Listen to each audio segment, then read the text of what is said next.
మీకు మెదక్లో ఏం పని? ఇప్పటికే మీకు ముక్కు ముఖం లేకుండా అయిపోయింది మెదక్లో. మీరు ఎందుకు వస్తున్నారు? మీరు ఒకవేళ రావాలంటే మా మెదక్ ప్రజలకు ముక్కు నేలకు రాసి క్షమాపణ చెప్పి మెదక్కు రావాలి.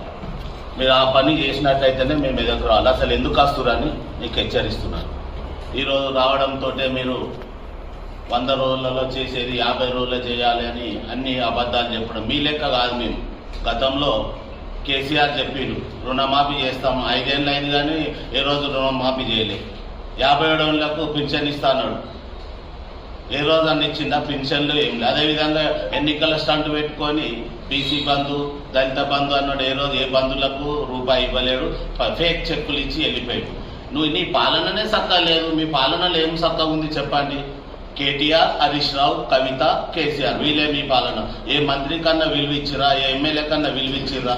నీ సెక్రటరీ సరిగా